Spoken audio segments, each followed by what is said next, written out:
Video पसंद आता है तो लाइक करें, शेयर करें, कमेंट करें एंड वेरी इम्पोर्टेंट चैनल को सब्सक्राइब करें ताकि आप वीडियो से कंटिन्यू जुड़े रहें। धन्यवाद। दोस्तों नमस्कार, स्वागत है आपका। आज हम पढ़ेंगे लिंकेज या सहलग्नता के बारे में। लिंकेज या सहलग्नता के बारे में सबसे पहले बताया था टी.एच. मॉर्गन ने एवं इस पर अपने विस्तृत प्रयोग किए थे। इन्होंने ड्रोसोफिला मधुमक्खी पर अपने प्रयोग किए और उसमें पाया कि उस मधुमक्खी में कुछ जीनों का एक सेट होता है जो कभी भी स्वतंत्र अपव्यूहन नहीं करते हैं, मतलब वह जीन एक साथ ही युग्मक में जाते हैं और जिसके कारण आगे आने वाली संतति में कोई भी रिकॉम्बिनेंट प्राप्त नहीं होते हैं, मतलब नए संयोग नहीं बनते हैं, क्योंकि वो जीन अलग अलग नहीं होते हैं, वो एक साथ ही वंशागत होते हैं। तो इस तरह से उन्होंने इस गुण को ड्रोसोफिला नामक मधुमक्खी में खोजा, जिसको हम कहते हैं सहलग्नता। तो सहलग्नता क्या है?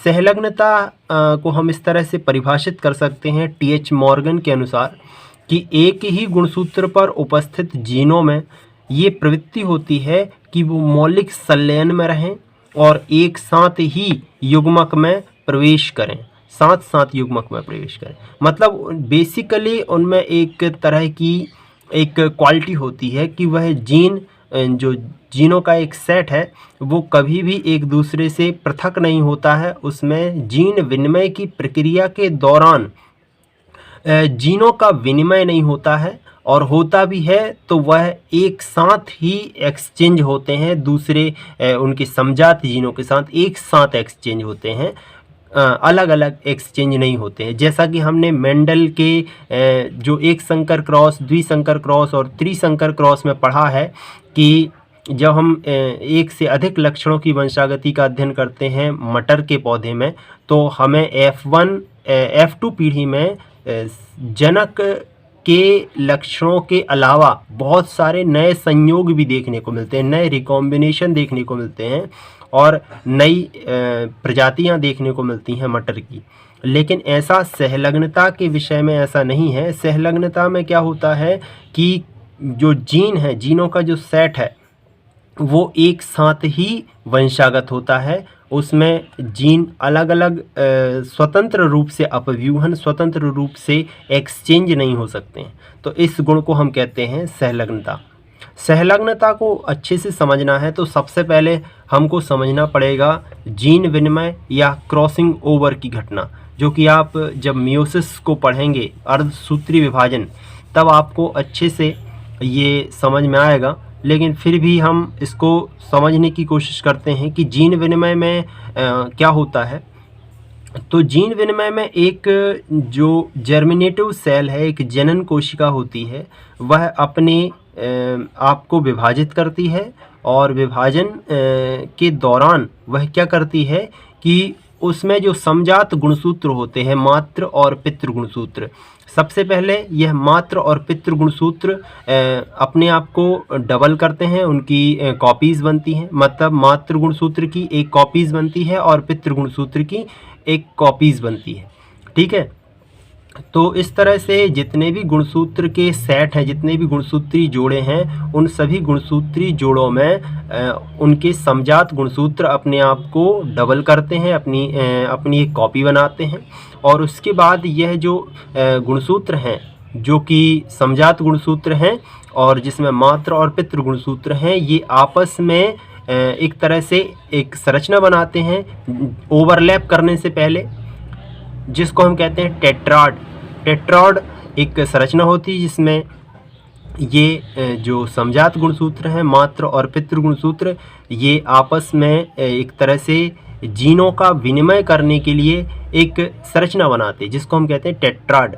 और फिर यहाँ पर ये क्रॉसिंग ओवर की घटना होती है, जीन विनिमय की घटना होती है। मतलब यहाँ पर जो गुणसूत्र के जो हिस्से आपस में ओवरलैप करते हैं, उन हिस्सों के बीच में जीनों का एक्सचेंज हो जाता है, जीनों का विनिमय हो जाता है। इस घटना को हम कहते हैं जीन विनिमय। तो इसमें क्या होता है कि जीन विनिमय में एक चीज़ होती है कि जीनों का विनिमय हो जाता है। जो मातृ गुणसूत्र हैं, मातृ गुणसूत्र पर जो जीन है उसी के समजात जीन पितृ गुणसूत्र में होते हैं। तो जब ये मातृ और पितृ गुणसूत्र यानी कि समजात गुणसूत्र आपस में ओवरलैप करते हैं तो यहाँ पर इन जीनों के बीच में एक्सचेंज हो जाता है। ठीक है, इस घटना को हम क्या कहते हैं? जीन विनिमय। लेकिन जब जीनों का विनिमय इस तरह से होता है कि कुछ 2 या 2 से अधिक जीन एक साथ एक्सचेंज होते हैं अपने मातृ और पितृ क्रोमोसोम में, एक साथ ही एक्सचेंज होते हैं, तो इस घटना को हम कहते हैं सहलग्नता। इसको हम एक डायग्राम के माध्यम से और अच्छे से समझ सकते हैं। इस डायग्राम में हम एक सामान्य जीन विनिमय और सहलग्नता को अच्छे से समझ पाएंगे। इसमें क्या होता है कि यहाँ पर हमने 2 क्रोमोसोम बनाए हैं। एक समजात क्रोमोसोम है, ये दोनों ही, एक मातृ गुणसूत्र है और एक पितृ गुणसूत्र। एक पैटर्नल क्रोमोसोम है यानी पितृ गुणसूत्र है और एक मैटरनल क्रोमोसोम है, मातृ गुणसूत्र है। ठीक है, तो पैटर्नल या पितृ क्रोमोसोम में एक क्रोमेटिड पर ए जीन है और बी जीन है और दूसरे क्रोमेटिड पर भी एक ए और बी जीन है जो कि स्मॉल ए बी से हमने शो किया है, और मैटरनल क्रोमोसोम पर भी ए और बी जीन है जो कि कैपिटल ए और कैपिटल बी से हमने शो किया हुआ है। तो यहाँ पर जब इनमें विनिमय होता है, सामान्य विनिमय जो होता है वो स्वतंत्र रूप से होता है। उसमें जीन जो हैं सहलग्नता भी प्रदर्शित कर सकते हैं या अलग अलग भी एक्सचेंज हो सकते हैं। ठीक है, जैसा कि हम इसमें देख रहे हैं, इसमें एक क्रोमेटिड दूसरे क्रोमेटिड, एक सिस्टर क्रोमेटिड दूसरे नॉन सिस्टर क्रोमेटिड्स के साथ में जब ओवरलैप करता है तो इनके जो बी जीन है, बी जीन, ये आपस में एक्सचेंज हो जाते हैं। ठीक है ना, और इस तरह से जब युग्मक निर्माण होता है तो इस तरह से हमें 4 प्रकार के क्रोमेटिड देखने को मिलते हैं, जिसमें 2 क्रोमेटिड तो सेम होते हैं जनक के समान, लेकिन 2 क्रोमेटिड में क्या होता है? जीनों का विनिमय हो जाता है। ठीक है, एक पितृ गुणसूत्र में बी कैपिटल बी जीन आ जाता है जो कि मातृ गुणसूत्र का जीन था, और यहाँ पर मातृ गुणसूत्र में स्मॉल बी जीन आ जाता है जो कि पितृ गुणसूत्र का एक जीन था। तो यहाँ पर एक जीन में विनिमय हो गया है, एक ही जीन में विनिमय हुआ है। तो ये एक तरह से स्वतंत्र अपव्यूहन हम इसको कह सकते हैं कि इसमें सहलग्नता नहीं है। लेकिन सहलग्नता में क्या होता है कि कुछ जीन साथ में होते हैं, एक पास पास होते हैं, जीनों के बीच में दूरी कम होती है और वह साथ में होते हैं। तो यहाँ पर जब जीन विनिमय होता है तो यहाँ पर वो जीन एक साथ ही एक्सचेंज होते हैं, एक साथ ही वंशागत होते हैं। जैसा कि हम इसमें देख रहे हैं, यहाँ पर एक मातृ गुणसूत्र है और एक पितृ गुणसूत्र है, ये उनके सिस्टर क्रोमेटिड्स हैं। ठीक है, ये क्रोमेटिड हैं उन गुणसूत्रों के। अब यहाँ पर पैटर्नल क्रोमोसोम में दो जीन हैं, ए स्मॉल ए और बी, और 2 जीन यहाँ पर हैं स्मॉल सी और डी, यहाँ पर भी वही हैं। तो और यहाँ पर दूसरे जो मातृ गुणसूत्र है उसमें कैपिटल ए बी जीन है और कैपिटल सी डी जीन है। ठीक है, 4 जीन हैं। तो यहाँ पर जब इनमें जीन विनिमय होता है तो यहाँ पर चूंकि जीन्स के बीच में दूरी कम है, ठीक है ना, मतलब यहाँ पर कुछ जीन ऐसे हैं जिनके बीच में दूरी ज़्यादा है, कुछ जीन ऐसे हैं जिनमें दूरी कम है। जैसे सी और डी के बीच में दूरी कम है और बी और सी के बीच में दूरी ज़्यादा है।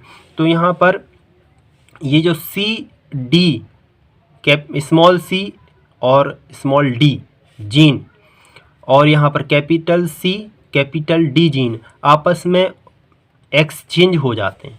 तो यहाँ पर 2 जीन एक साथ एक्सचेंज हो रहे हैं और इस लक्षण को हम कहते हैं सहलग्नता, जिसमें 2 जीन एक साथ ही एक्सचेंज होते हैं अपने नॉन सिस्टर क्रोमेटिड के साथ में। तो इस तरह का जो विनिमय होता है, ये इसको हम कहते हैं सहलग्नता।